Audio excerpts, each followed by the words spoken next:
ಹಾಗಾಸ್ ಎಲ್ರಿಗೂ ನಮಸ್ಕಾರ. So big boss ಅಗ್ನಿ ಪರೀಕ್ಷೆ episode number 7 Jio Hotstar stream ಆಗ್ತಾ ಇದೆ. ಆ್ಯಂಡ್ ಒಂದು ಶಾಕಿಂಗ್ ವಿಚಾರ ಏನು ಅಂತಂದರೆ, ಸ್ಟಾರ್ ಕಂಟೆಸ್ಟೆಂಟ್ ಆಗಿ ಆಯ್ಕೆ ಮಾಡಿದಂತಹ ಹೇಮಲತಾ ಅವರೇನೆ ಬಿಗ್ ಬಾಸ್ ಅಗ್ನಿ ಪರೀಕ್ಷೆ ಶೋ ಇಂದ ಅವರೇನೆ ಕ್ವಿಟ್ ಮಾಡಿದ್ದಾರೆ.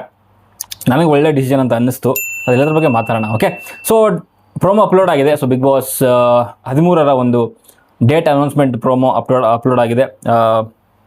ಸುದೀಪ್ ಸರ್ದೆ ಪ್ಲೇನು ಅದು ಇದು ಏನೇನೋ ಮಾಡಿ ಅಪ್ಲೋಡ್ ಮಾಡಿದ್ದಾರೆ. ಬಟ್ ಥೀಮ್ ಯಾವ ರೀತಿಯಲ್ಲಿ ಇರುತ್ತೆ ಬಿಗ್ ಬಾಸ್ 13 ಅಂತ ಇನ್ನೂ ಕೂಡ ಗೊತ್ತಾಗಿಲ್ಲ. ಅದ್ರದ್ದು ಮೇ ಬಿ ಪ್ರೋಮೋ ಬರುತ್ತೆ ಆ್ಯಂಡ್ ಪ್ರೆಸ್ ಮೀಟ್ ಕೂಡ ಬರೋದಿದೆ.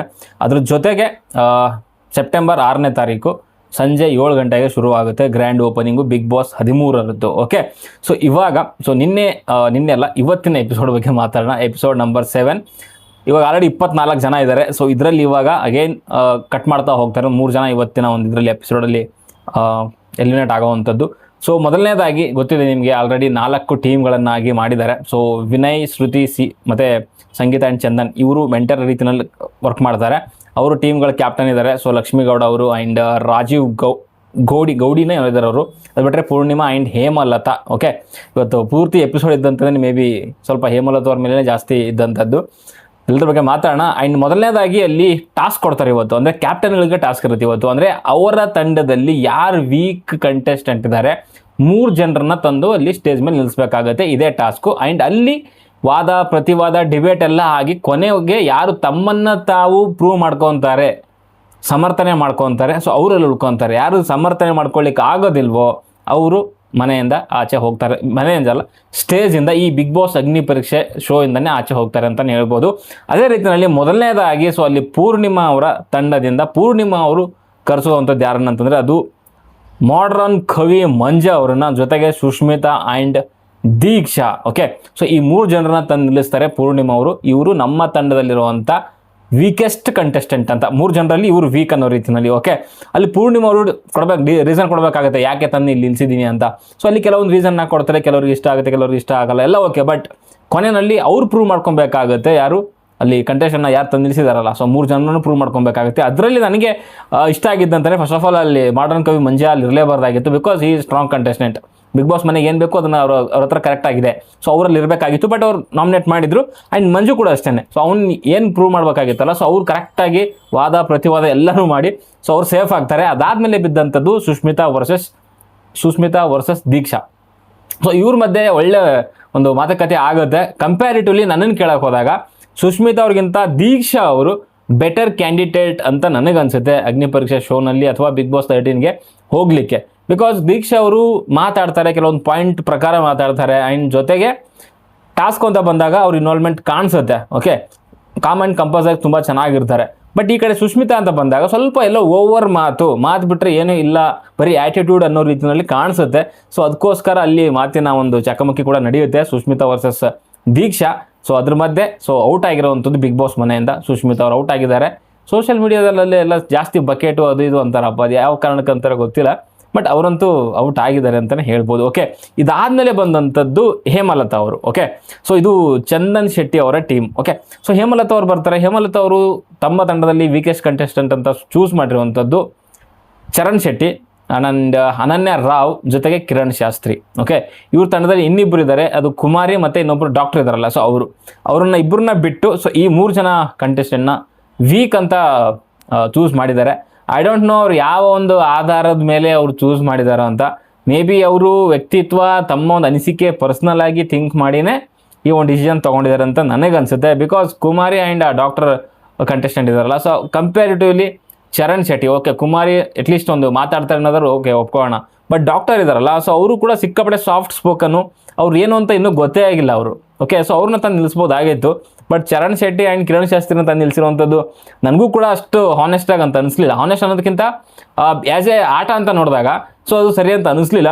ಬಟ್ ಅವ್ರದ್ದು ಏನಾದರೂ ಮೇ ಬಿ ಸ್ಟ್ರಾಟಜಿ ಇದೆ ಅಂತಲೂ ಅಂದ್ಕೊಂಡ್ರು ಕೂಡ, ಬಟ್ ಅದು ರಾಂಗ್ ಆಗಿತ್ತು ಅಂತಲೇ ಅನಿಸುತ್ತೆ ನನಗೆ. ಬಿಕಾಸ್ ಅಲ್ಲಿ ಜಡ್ಜಸ್ಗಳು ಕೂಡ ಅದೇ ಹೇಳ್ತಾ ಇದ್ರು, ಹೇಮಲತಾ ಅವ್ರಿಗೆ ರೀಸನ್ ಕೊಡ್ಲಿಕ್ಕೆ ಸ್ವಲ್ಪ ಕಷ್ಟ ಆಗ್ತಾಯಿತ್ತು. ತಂದೇನೋ 3 ಜನ ತಂದು ನಿಲ್ಲಿಸಿದ್ರು, ಒಬ್ರಿಗೂ ಕೂಡ ಪ್ರಾಪರ್ ಆಗಿರೋವಂಥ ಒಂದು ರೀಸನ್ ಕೊಡಲಿಲ್ಲ, ಕೊಟ್ಟಿರೋವಂಥ ರೀಸನ್ನ ಡಿಫೆಂಡ್ ಮಾಡ್ಕೊಳ್ಳಿಲ್ಲ. ಸೊ ಅದು ಎಲ್ಲೋ ಅದು ತಪ್ಪು ರೀತಿಯಲ್ಲಿ ಕಾಣಿಸ್ತಾ ಇತ್ತು. ಅಥವಾ ಇವರು ಬಯಾಸ್ಡ್ ಆಗಿದ್ದಾರೆ, ಸೊ ಅವ್ರನ್ನ ಸೇಫ್ ಮಾಡಲಿ, ಇವ್ರನ್ನ ಆಚೆ ಕಳಿಸ್ಲಿಕ್ಕೋಸ್ಕರ ಮಾಡ್ತಿದ್ದಾರೆ ಅನ್ನೋ ರೀತಿಯಲ್ಲಿ ಅನಿಸ್ತಾ ಇತ್ತು. ಬಟ್ ಅವ್ರ ತಲೆಯಲ್ಲಿ ಏನಿದೆ ಅಂತ ಗೊತ್ತಿಲ್ಲ ನಮಗೆ, ಹೇಮಲತಾ ಅವ್ರ ತಲೆಯಲ್ಲಿ. ಬಿಕಾಸ್ ಇವಾಗ ಅವ್ರಿಗೆ ತಂದು ನಿಲ್ಲಿಸಿದ್ದಾರೆ ಅಂತಂದರೆ ಯಾವ ಆಧಾರದ ಮೇಲೆ? ಒಂದು ಬ್ಯಾಕ್ ಸ್ಟೇಜಲ್ಲಿ ಏನೇನಾಗಿದೆ, ಸೊ ಅಲ್ಲಿ ಕಿರಣ್ ಶಾಸ್ತ್ರಿ ಮಾತು ಕೇಳಲ್ಲ ಹಾಗೆ ಹೀಗೆ ಅಂತ ಕೆಲವೊಂದು ರೀಸನ್ ಕೊಟ್ಟರು. ಅನನ್ಯ ರಾವ್ ಅಂತ ಬಂದಾಗ ಸೊ ಕನ್ನಡ ಅರ್ಥ ಆಗಲ್ಲ, ಮನೆ ಒಳಗಡೆ ಹೋದ್ರೆ ಕಷ್ಟ ಆಗುತ್ತೆ ಅದು ಕೊಟ್ಟರು. ಚರಣ್ ಶೆಟ್ಟಿ ಅಂತ ಬಂದಾಗ ಡ್ರೆಸ್ದೇನೋ ಕೆಲವೊಂದೇನೋ ಹೇಳಿದ್ರು. ಬಟ್ ಅದು ಯಾವುದು ಕೂಡ ಅಷ್ಟು ಜಸ್ಟಿಫಿಕೇಶನ್ ಕೊಡ್ತಾ ಇರಲಿಲ್ಲ. ಹೇಮಲತಾ ಅವ್ರಿಗೆ ಅದನ್ನ ರೀಸನ್ ಹೇಳಲಿಕ್ಕೆ ಗೊತ್ತಾಗ್ತಾ ಇಲ್ವಾ, ಅಥವಾ ಅವ್ರು ಹೇಳಬಾರ್ದು ಅನ್ನೋದಕ್ಕೋಸ್ಕರ ಹೇಳ್ತಾ ಇಲ್ವಾ, ಅಥವಾ ಈ ಥರದ್ದೊಂದು ವಾದ ಪ್ರತಿವಾದ ಅವ್ರಿಗೆ ಇಷ್ಟ ಇಲ್ವಾ ಅನ್ನೋದೇ ನನಗೆ ಅರ್ಥ ಆಗಲಿಲ್ಲ. ಮೊದಲನೇದಾಗಿ ಏನು ಅಂತಂದರೆ ಅವ್ರಿಗೆ ಈ ಗೇಮ್ ಕರೆಕ್ಟಾಗಿ ಅರ್ಥ ಆಗಿಲ್ಲ. ಅಂದರೆ ಯಾರು ವೀಕ್ ಇದೆ ಅವ್ರನ್ನ ಕಳಿಸ್ಬೇಕು ಅನ್ನೋದ್ರ ತಲೆಯಲ್ಲ. ಅವ್ರು ಇಲ್ಲಿಂದ ಯೋಚನೆ ಮಾಡ್ತಾ ಇಲ್ಲ, ಮನಸ್ಸಿಂದ ಯೋಚನೆ ಮಾಡ್ತಿದ್ದಾರೆ. ಸೊ ಅವ್ರು ಸ್ವಲ್ಪ ಸೈಲೆಂಟ್ ಆಗಿದ್ದಾರೆ, ಚೆನ್ನಾಗಿದ್ದಾರೆ, ಒಳ್ಳೆಯವರಿದ್ದಾರೆ ಅನ್ನೋ ರೀತಿಯಲ್ಲಿ ಅವ್ರನ್ನ ಅಲ್ಲೇ ಸೇಫ್ ಆಗಿಟ್ರು ಇಬ್ಬರನ್ನ. ಸೊ ಇಲ್ಲಿ ಏನಂತಂದರೆ ಚರಣ್ ಶೆಟ್ಟಿ ಅವರಾಗಿರ್ಬೋದು, ಕಿರಣ್ ಶೆಟ್ಟಿ ಜಾಸ್ತಿ ಮಾತಾಡ್ತಾರೆ, ಸ್ವಲ್ಪ ಅಗ್ರೆಸಿವ್ ಆಗಿದ್ದಾರೆ. ಸೊ ಈ ಥರ ಅಂದಾಗ ಈ ಎಲ್ಲೋ ಒಂದನೋ ಬಂದವ್ರಿಗೆ ಸೊ ಅವ್ರು ಮನಸ್ಸಿಂದ ಯೋಚನೆ ಮಾಡ್ತಾರೆ ಹೊರತು ಈ ತಂತ್ರ ಸೊ ಸ್ಟ್ರಾಟಜಿ ಎಲ್ಲ ಆಗಲ್ಲ ಅವ್ರಿಗೆ. ಸೊ ಅದಕ್ಕೋಸ್ಕರನೇ ಇಬ್ಬರು ಜನ ಅಂತ ನಿಲ್ಲಿಸ್ತಾರೆ. ಅದಕ್ಕೋಸ್ಕರನೇ ಅವ್ರಿಗೆ ಏನು ಪದಗಳು ಹೇಳೋಕ್ಕಾಗ್ತಾ ಇಲ್ಲ. ಸೊ ಅವ್ರು ಹಂಗೆ ಮಾಡ್ತಾರೆ, ಇದು ಮಾಡಿದ್ರು ಅದು ಇದು ಏನು ಅಂತ ಅವ್ರಿಗೆ ಹೇಳಲಿಕ್ಕೆ ಬರ್ತಿರ್ಲಿಲ್ಲ. ಈ ಏನಾಗುತ್ತೆ ಗೊತ್ತಾ, ಇವಾಗ ಹಳ್ಳಿಯಿಂದ ಬಂದವ್ರಿಗೆ ಅಥವಾ ಈ ಶೋಗಳ ಬಗ್ಗೆ ಅಷ್ಟು ಜ್ಞಾನ ಸೊ ಅಷ್ಟು ಇದು ಗೊತ್ತಿಲ್ಲದವ್ರಿಗೆ ಇದೇ ಪ್ರಾಬ್ಲಮ್ ಆಗುವಂಥದ್ದು. ಸುಮಾರು ಜನ ಹೇಳ್ತಿರಲ್ವಾ, ಹಳ್ಳಿಲಿರೋ ರೈತರಿಗೆ ಅವಕಾಶ ಕೊಡಿ, ಇವ್ರಿಗೆ ಅವಕಾಶ ಕೊಡಿ, ಕೊಡಿ ಅಂತ. ಅವ್ರಿಗೋಸ್ಕರ ಮಾಡಿರೋಂಥ ಶೋ ಅಲ್ಲ ಇದು. ಸೊ ಬಂದರೂ ಕೂಡ ಇದು ಎಲ್ಲನೂ ಕೂಡ ಮೆಟ್ಟಿ ಹೋಗ್ಬೇಕಾಗತ್ತೆ. ಸೊ ಆ ಒಂದು ತಲೆ ಬೇಕು, ಆ ಒಂದು ಸ್ಟ್ರಾಟಜಿಗಳು ಬೇಕು. ನೀವು ಭಾವನೆಗಳನ್ನು ಬದಿಗಿಟ್ಟು ಬಂದ್ರೇ ಬಿಗ್ ಬಾಸ್ ಶೋ. ಇಲ್ಲ ನಾನು ಮನಸ್ಸಿಂದ ಇದು ಮಾಡ್ತೀನಿ, ಒಳ್ಳೆಯವನಾಗಿರ್ತೀನಿ, ಎಲ್ರಿಗೂ ಕೂಡ ಒಳ್ಳೆಯವನಾಗಿರ್ತೀನಿ ಅಂತಂದರೆ ಈ ಶೋ ಅಲ್ಲ. ಸೊ ಅದೇ ಪ್ರಾಬ್ಲಮ್ ಆಗಿರೋಂಥದ್ದು ಹೇಮಲತಾ ಅವ್ರಿಗೆ ಬಿಗ್ ಬಾಸ್ ಅಥವಾ ಈ ಅಗ್ನಿ ಪರೀಕ್ಷೆ ಆಟ ಇದೆಯಲ್ಲ, ಈ ವ್ಯಕ್ತಿತ್ವಗಳ ಆಟ ಇದೆಯಲ್ಲ, ಆ ವ್ಯಕ್ತಿತ್ವಗಳ ಆಟದಲ್ಲಿ ವ್ಯಕ್ತಿತ್ವ ಇದೆ, ಅವರಿಗೆ ಒಳ್ಳೆಯ ವ್ಯಕ್ತಿತ್ವನೇ ಇದೆ. ಬಟ್ ಅವರಿಗೆ ಆಟ ಗೊತ್ತಿಲ್ಲ. ಚೆನ್ನಾಗಿ ಅವ್ರು ಡಿಫೈನ್ ಮಾಡ್ಕೊಂಡ್ರು. ಕಿರಣ್ ಶಾಸ್ತ್ರಿ ಅದ್ರಾಗಿರ್ಬೋದು, ಚರಣ್ ಶೆಟ್ಟಿ ಅದ್ರಾಗಿರ್ಬೋದು, ಅನನ್ಯ ರಾವ್ ಅಷ್ಟು ಅವ್ರು ಡಿಫೈನ್ ಮಾಡ್ಕೊಳ್ಳಿಲ್ಲ. ಬಿಕಾಸ್ ಅವರು ವೀಕ್ ಕಂಟೆಸ್ಟೆಂಟ್ರಲ್ಲಿ ಎರಡನೇ ಮಾತೇ ಇಲ್ಲ. ಬಟ್ ಚರಣ್ ಶೆಟ್ಟಿ ಆ್ಯಂಡ್ ಕಿರಣ್ ಶಾಸ್ತ್ರಿ ಇಬ್ಬರು ಕೂಡ ಒಳ್ಳೆ ರೀತಿಯಲ್ಲಿ ಅವ್ರು ಡಿಫೈನ್ ಮಾಡ್ಕೊತಾರೆ. ಅದರಲ್ಲೂ ಕಿರಣ್ ಶಾಸ್ತ್ರಿ ಅಂತೂ ಸ್ವಲ್ಪ ಅಗ್ರೆಸಿವ್ ಆಗೇ ಇದ್ರು, ಬೇಕಾಗತ್ತದು. ಆ್ಯಂಡ್ ಅವರಿಬ್ಬರು ಕೂಡ ಸೇಫ್ ಆಗ್ತಾರೆ. ಕೊನೆಯಲ್ಲಿ ಬಂದಂಥದ್ದು ಹೇಮಲತಾ ಆ್ಯಂಡ್ ಅನನ್ಯ ರಾವ್. ಅವರಿಬ್ಬರಲ್ಲಿ ಅಗೇನ್ ವಾದ ಮಾಡಬೇಕು ಅಂತಂದಾಗ ಅಲ್ಲಿ ಹೇಮಲತಾ ಆಲ್ಮೋಸ್ಟ್ ಡೌನ್ ಆಗಿ ಹೋಗಿದ್ದಾರೆ. ನಾನು ಹೇಳಿದ್ನಲ್ವಾ, ಅವ್ರಿಗೆ ಆಗಲ್ಲ. ಒಳ್ಳೆ ವ್ಯಕ್ತಿತ್ವ, ಒಳ್ಳೆಯ ಒಂದು ಇದು ಇಟ್ಕೊಂಡಿರೋರಿಗೆ ಸೊ ಈ ಥರದ್ದು ವಾದ ಪ್ರತಿವಾದ ಆಗಲ್ಲ ಗುರು. ಸೊ ಅದಕ್ಕೋಸ್ಕರನೇ ಅವ್ರು ಏನು ಮಾಡ್ತಾರೆ ಅಂತಂದರೆ ಅವರೇ ಕ್ವಿಟ್ ಮಾಡಿಬಿಡ್ತಾರೆ. ಜಡ್ಜಸ್ ಎಲ್ಲ ಹೇಳ್ತಾರೆ, ಕೇಳಲಿಕ್ಕೆ ರೆಡಿ ಇಲ್ಲ. ಕೊನೆಗೇನಾಯಿತು, ಬಿಟ್ಬಿಟ್ಟು ಹೊಂಟೋಗ್ಬಿಟ್ರು ಅಷ್ಟೇ. ತುಂಬ ಎಮೋಷ್ನಲ್ ಆಗಿದ್ರು ಅವರು. ಸಾಕು ಸರ್, ಎಲ್ಲೋ ಹಳ್ಳಿಯಿಂದ ಬಂದವಳಿಗೆ, ಎಲ್ಲೋ ಮೂಲೆಯಿಂದ ಬಂದವಳಿಗೆ ಇಷ್ಟವರೆಗೂ ಬಂದಿದ್ದಾನಲ್ಲ ಸಾಕು ಅಂತ. ನಾನು ಅದಕ್ಕೆ ಹೇಳುವಂಥದ್ದು, ಒಂದೊಂದು ಶೋಗಳು ಒಂದೊಂದು ಜಾಗ ಒಬ್ಬೊಬ್ರಿಗೆ ಇರುತ್ತೆ, ಅದು ಅದಕ್ಕೆ ಅಂತ. ಸೊ ಅವ್ರವರೇ ಆಡಬೇಕಲ್ಲಿ. ಹಾಗಂದು ಮಾತ್ರಕ್ಕೆ ಸುಮಾರು ಜನ ಹೇಳ್ತಾರಲ್ಲ, ಸೊ ಅವ್ರಿಗೆ ಕಳಿಸಿ, ಡಾಕ್ಟರ್ ಬ್ರೋ ಕರೆಸಿ, ಅವ್ರಿಗೆ ಕರೆಸಿ, ಇವ್ರಿಗೆ ಕರೆಸಿ. ಅಲ್ಲ ಗುರು, ಅಲ್ಲಿ ಹೋದ ತಕ್ಷಣ ಏನು ದೊಡ್ಡ ಜ್ಞಾನಪೀಠ ಪ್ರಶಸ್ತಿ ಏನು ಸಿಗಲ್ಲ, ಗೌರವ ಏನು ಸಿಗಲ್ಲ. ಅದೊಂದು ಶೋ, ಆಟ, ವ್ಯಕ್ತಿತ್ವಗಳ ಆಟ ಅಂತ ಹೇಳ್ತಾರೆ. ವ್ಯಕ್ತಿತ್ವ ಬಿಟ್ಟು ಇನ್ನೆಲ್ಲನೂ ಇರುತ್ತಲ್ಲಿ. ಆಟ ಆಡ್ಬೇಕು ಅಂಥವ್ರು ಹೋಗ್ಬೇಕು ಅಷ್ಟೇ. ಅಲ್ಲಿ ತಲೆ ಯೂಸ್ ಮಾಡಬೇಕು, ಬೆನ್ನಿಗೆ ಚೂರಿ ಹಾಕೋ ಅಂಥವ್ರು ಬೇಕು. ಎದುರುಗಡೆ ಇರೋಂಥವನಿಗೆ ಅವನಿಗೆ ಕುಗ್ಗಿಸ್ಬಿಟ್ಟು ನಾವು ಮುಂದೆ ಹೋಗೋ ರೀತಿಯಲ್ಲಿ ಇರಬೇಕು ಅಂಥವ್ರಿಗೆ ಆಟ. ಅಲ್ಲಿ ನೀವು ಒಳ್ಳೆ ವ್ಯಕ್ತಿತ್ವದಿಂದ ಎಲ್ಲರಿಗೂ ಒಳ್ಳೇದು ಬಯಸ್ತೀನಿ ನಾನು ಅಂಥವ್ರಿಗೆ ಅಲ್ಲ ಆ ಶೋ. ತಲೆಯಲ್ಲಿ ಇಟ್ಕೊಳ್ಳಿ. ಇನ್ನೊಂದು ಸರಿ ಅವ್ರು ಕರೆಸಿ, ಇವ್ರು ಕರೆಸಿ, ಆ ವ್ಯಕ್ತಿ ಕರೆಸಿ, ಸಾಧನೆ ಮಾಡಿದವ್ರಿಗೆ ಕರೆಸಿ ಅಲ್ಲ ಅದು. ಬಿಗ್ ಬಾಸ್ ಮನೆಗೆ ಹೋಗ್ತಾ ಇದ್ದೀರಾ ಅಂತಂದರೆ ಅವ್ರಿಗೆ TRP ತಂದು ಕೊಡ್ತೀರಾ, ನಿಮ್ಮ ಆಟನ ನೀವು ಆಡ್ತೀರಾ. ವ್ಯಕ್ತಿತ್ವ, ಇಂಡಿವಿಜುವಲ್, ಒನ್ ಮ್ಯಾನ್ ಆರ್ಮಿ ಥರ ಇರಬೇಕಲ್ಲಿ.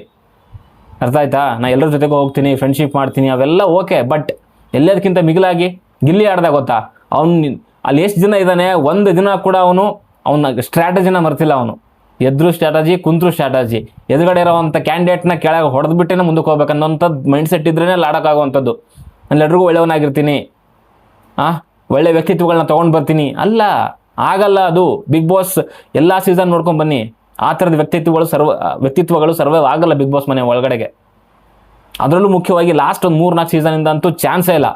ನೀವು ಎದುರುಗಳಿರುವಂಥ ವ್ಯಕ್ತಿನ, ಅವ್ನು ಎಂಥ ವ್ಯಕ್ತಿ ಆದರೂ ಪರವಾಗಿಲ್ಲ, ಅವನ್ನ ತುಳಿದ್ಬಿಟ್ಟು ಮೇಲೆ ಹೋಗಲೇಬೇಕು ಅಂಥವ್ರಿಗೆ ಬಿಗ್ ಬಾಸ್. ಕೊನೆಗೆ ಹೇಮಲತಾ ಅವರು ನನ್ನ ಪ್ರಕಾರ ಒಳ್ಳೆಯದು. ಮೈಂಡ್ಗೆ ಡಿಸ್ಟರ್ಬ್ ಮಾಡಿಕೊಂಡು ಇನ್ನೇನೇನೋ ಆಗೋದಕ್ಕಿಂತ ಇವಾಗಲೇ ಅವ್ರು ಎಕ್ಸಿಟ್ ಆಗಿರೋದು ನನ್ನ ಪ್ರಕಾರ ಒಳ್ಳೆಯದು. ಆಟನ ಬಿಟ್ಟು ವ್ಯಕ್ತಿತ್ವನ ತೊಗೊಂಡೋಗಿದ್ದಾರೆ ಮನೆಗೆ, ಇಷ್ಟು ಹೇಳಬಲ್ಲೆ ನಾನು. ಇದು ಬೆಟ್ರ್ ಅಂತಲೇ ಹೇಳ್ತೀನಿ ನಾನು. ಸುಮ್ಮನೆ ಮೆಂಟಲಿ ಡಿಸ್ಟರ್ಬ್ ಆಗುವಂಥದ್ದು, ಸೊ ಇದೆಲ್ಲ ಸಮಸ್ಯೆ ಅಲ್ವಾ. ಸೊ ದುಡ್ಡು ಬರುತ್ತೆ ಹೋಗುತ್ತೆ, ಬಟ್ ನನ್ನ ಪ್ರಕಾರ ವ್ಯಕ್ತಿತ್ವನ ಉಳಿಸ್ಕೊಂಡು ಹೋಗಿದ್ದಾರೆ ಅಂತ ನನ್ನ ಅನಿಸಿಕೆ. ಓಕೆ, ಸೊ ಇದಾದಮೇಲೆ ಬಂದಂಥದ್ದು ನೆಕ್ಸ್ಟು ಸೊ ಲಕ್ಷ್ಮೀ ಗೌಡ ಅವ್ರ ಟೀಮ್ ಬರುತ್ತೆ ಆ್ಯಂಡ್ ವಿನಯ್ ಗೌಡ ಅವ್ರದ್ದು. ಆ್ಯಂಡ್ ಲಕ್ಷ್ಮೀ ಗೌಡ ಸಖತ್ ಒಂದು ಒಳ್ಳೆಯ ಕ್ಯಾಪ್ಟನ್ ಅಂತಲೇ ಹೇಳ್ಬೋದು. ಅಗ್ರೆಸಿವ್ ಆಗಿರ್ತಾರೆ, ಅವ್ರು ಸಖತ್ ಸೌಂಡ್ ಪಾರ್ಟಿ. ಅವರು ತಂದು ನಿಲ್ಲಿಸಿರುವಂಥದ್ದು ರತ್ನ ಅವರನ್ನು, ಪ್ರಿಯಾಂಕಾ ಅವ್ರನ್ನ ಆ್ಯಂಡ್ ರೋಶನಿ ಅವರನ್ನು. ಸೊ ಇಲ್ಲಿ ಲಕ್ಷ್ಮೀ ಗೌಡ ತಂದು ನಿಲ್ಲಿಸ್ತಾರೆ, ಕೆಲವೊಂದು ರೀಸನ್ಗಳನ್ನ ಕೊಡ್ತಾರೆ. ಬಟ್ ರತ್ನ ಅವರು ಸಖತ್ ಕೌಂಟರ್ಗಳು ಕೊಟ್ಟರು ಮಾತ್ರ. ಅವ್ರಿಗೆ ವಯಸ್ಸಾಗಿದೆ, ಹಾಗೆ ಈಗ ಆಟ ಆಡಲಿಕ್ಕೆ ತುಂಬ ಕಷ್ಟ ಆಗ್ಬೋದು, ಬಟ್ ಅದ್ಭುತವಾಗಿರುವಂಥ ಒಂದು ಕೌಂಟರ್ಗಳು ಕೊಡ್ತಾರೆ ರತ್ನ ಅವರು. ಆ್ಯಂಡ್ ಸೇಫು ಕೂಡ ಆಗ್ತಾರೆ. ಆ್ಯಂಡ್ ಈ ಕಡೆಯಿಂದ ಲಕ್ಷ್ಮೀಗೌಡ ಕಡೆಯಿಂದ ಕೂಡ ಅಷ್ಟೇ ಕೌಂಟರ್ ಅಟ್ಯಾಕ್ ತುಂಬ ಚೆನ್ನಾಗಿತ್ತು. ಓಕೆ, ಅದಾದಮೇಲೆ ಪ್ರಿಯಾಂಕಾ ಆ್ಯಂಡ್ ರೋಶಿನಿ ಅಂತ ಬಂದಾಗ ಇಲ್ಲಿ ಪ್ರಿಯಾಂಕಾ ಅವರು ಸ್ವಲ್ಪ ಓವರಾಗಿ ಮಾತಾಡಿದ್ರು. ಫೋನ್ ಹೊಡೆದಿರೋದೇ ದೊಡ್ಡ ಸಾಧನೆ ಅನ್ನೋ ರೀತಿಯಲ್ಲಿ ಅದನ್ನು ಜಡ್ಜಸ್ ಅವರು ಮಾಡಲ್ಲ ಅಂತ ಹೇಳಿದ್ರು, ಅವರು ಮಾಡಲ್ಲ ಅಂತ ಹೇಳಿ ಯಾವೊಂದು ಕೈಲೂ ಮಾಡೋಕ್ಕಾಗ್ತಿರಲ್ಲ, ಹಾಗೆ ಹೇಗೆ ಅಂತ ಸ್ವಲ್ಪ ಓವರಾಗಿ ಮಾತಾಡಿದ್ರು. ಅಲ್ಲಿ ಜಡ್ಜಸ್ ಅವರು ಕೂಡ ಇಂಟರ್ಫಿಯರ್ ಆದರು, ವಿನಯ್ ಆ್ಯಂಡ್ ಸಂಗೀತ. ಸೊ ಆ ಥರದ್ದು ಕೆಲವೊಂದು ಓವರ್ ಆಗಿರುವಂಥ ಮಾತುಗಳು ಮೇ ಬಿ ಅವ್ರಿಗೆ ಬ್ಯಾಕ್ ಫೈರ್ ಆಯಿತು ಅಂತ ನನಗೆ ಅನಿಸುತ್ತೆ. ಮಾಡಿರೋಂಥ ಒಂದು ಮೊಬೈಲ್ಸ್ ಇದಕ್ಕೆ ಅದನ್ನು ಪದೇ ಹೇಳ್ಕೊಳ್ಳೋದಿದೆಯಲ್ಲ, ಸೊ ಅದು ಬೇಕಿರಲಿಲ್ಲ. ಆಮೇಲೆ ಸ್ವಲ್ಪ ಕಾಮ್ ಆ್ಯಂಡ್ ಕಂಪೋಸ್ ಆಗಿನೇ ಡಿಸ್ಕಷನ್ ಮಾಡ್ಬೋದಾಗಿತ್ತು. ಸ್ವಲ್ಪ ಓವರಾಗಿ ರಿಯಾಕ್ಟ್ ಮಾಡಿದ್ರು. ಆ ಕಡೆ ರೋಶಿನಿ ಕೂಡ ಅಷ್ಟೇ, ಇದು ಬರೀ ಟಾಸ್ಕ್ಗಳ ಆಟ ಅಲ್ಲ, ಅದು ವ್ಯಕ್ತಿತ್ವಗಳ ಆಟ, ಹಾಗೆ ಹೇಗೆ ಅಂತ ಅವ್ರು ಡಿಫೈಂಡ್ ಮಾಡ್ಕೊಂಡ್ರು. ರತ್ನ ಅವ್ರು ಸೇಫ್ ಆಗ್ತಾರೆ. ಆ್ಯಂಡ್ ಇವರಿಬ್ಬರು ಮಧ್ಯೆ ಅಂತ ಬಂದಾಗ ಪ್ರಿಯಾಂಕಾ ಅವರು ಔಟ್ ಆಗ್ತಾರೆ, ರೋಶಿನಿ ಅವರು ಸೇಫ್ ಆಗ್ತಾರೆ ಅಂತ ಹೇಳ್ಬೋದು. ಕಂಪೇರಿಟಿವ್ಲಿ ನನ್ನ ಕೇಳಕ್ಕೆ ಹೋದರೆ ಮೇ ಬಿ ರೋಶಿನಿ ಅವ್ರು ಔಟ್ ಆಗ್ಬೋದಾಗಿತ್ತು, ಬಟ್ ಪ್ರಿಯಾಂಕಾ ಅವ್ರು ಇನ್ನೊಂದು ಚೂರು ಎಲ್ಲೋ ಬೆಟರ್ ಆಗಿ ಅದನ್ನು ಡಿಫೆಂಡ್ ಆ್ಯಂಡ್ ಅಟ್ಯಾಕ್ ಮಾಡಬೇಕಾಗಿತ್ತು ಅನ್ನೋದು ನನ್ನ ಅನಿಸಿಕೆ. ಲಕ್ಷ್ಮೀಗೌಡ ಅವ್ರ ಕೆಲಸ ಏನಿದೆ ಅವ್ರು ಪಕ್ಕ ಪರ್ಫೆಕ್ಟಾಗಿ ಮಾಡಿದ್ದಾರೆ ಅಂತಲೇ ಹೇಳ್ಬೋದು. ಓಕೆ, ಇಷ್ಟೇ ಇದ್ದಂಥದ್ದು. ಸೊ ಇವತ್ತಿನ ಈ ಒಂದು ಎಪಿಸೋಡ್ ನಂಬರ್ 7 ಒಂದು ರಿವ್ಯೂ ಅಂತಲೇ ಹೇಳ್ತೀನಿ. ಆ್ಯಂಡ್ ನಿಮಗೇನು ಅನ್ನಿಸ್ತು ಹೇಮಲತಾ ಅವರ ಡಿಸಿಷನ್ ಬಗ್ಗೆ ಅಂತ ಕಮೆಂಟ್ ಬಾಕ್ಸಲ್ಲಿ ತಿಳಿಸಿ. ಹಾಗೇನು ಹೇಳ್ತಾ ಇದ್ದೀನಿ, ಇದು ವ್ಯಕ್ತಿತ್ವಗಳ ಆಟ. ಆದರೆ ವ್ಯಕ್ತಿತ್ವನ ಬದಿಗಿಟ್ಟು, ಭಾವನೆಗಳನ್ನು ಬದಿಗಿಟ್ಟು, ಮಾತು ಬಲ್ಲವನಿಗೆ, ಸೊ ಆಟ ಬಲ್ಲವನಿಗೇ ಈ ಬಿಗ್ ಬಾಸ್ ಆಟ. ಇಲ್ಲ ಅಂತಂದರೆ ಅವರಿಗೆಲ್ಲ ಬೇರೆಯವರಿಗೆಲ್ಲ ಸೂಟ್ ಆಗಲ್ಲ. ಇದು ಲಾಸ್ಟ್ ಟೈಮ್ ನೋಡಿದ್ರಲ್ವಾ, ಮಾಳುಗೆ ರೀಸನ್ ಕೊಡೋಕ್ಕೆ ಬರ್ತಾ ಇರಲಿಲ್ಲ. ಸೊ ಇಂಥ ಟೈಮಲ್ಲಿ ಏನಾಗುತ್ತೆ ಅಂದರೆ ಸ್ಟ್ರಾಟಜಿಗಳು ಬೇಕಾಗುತ್ತೆ. ಸೊ ಅಂಥವ್ರಿಗೆಲ್ಲ ಕಷ್ಟ ಇದೆ. ಓಕೆ, ಬಟ್ ಅವ್ರಿಗೆ ಟ್ಯಾಲೆಂಟ್ ಇತ್ತು, ಹೇಮಲತಾ ಅವ್ರಿಗೆ ಸ್ವಲ್ಪ ಟ್ಯಾಲೆಂಟ್ ಇತ್ತು, ಬಟ್ ಅವರು ಅದನ್ನು ಕ್ವಿಟ್ ಮಾಡಿ ಹೋಗಿದ್ದಾರೆ. ಅವರ ಡಿಸಿಷನ್ನ ರೆಸ್ಪೆಕ್ಟ್ ಮಾಡಲೇಬೇಕು. ನನ್ನ ಪ್ರಕಾರ ಅದು ಒಳ್ಳೆಯದೇನೆ. ಬಿಗ್ ಬಾಸ್ ಮನೆ ಒಳಗಡೆ ಹೋಗಿ ಆ ಟೆನ್ಷನ್ನು, ಆ ಕಿರ್ಚಾಟಕ್ಕೆ ಇನ್ನೂ ಎಲ್ಲೆಲ್ಲ ಹೋಗ್ತಿದ್ರು ಅವರು ಮೆಂಟಲಿ.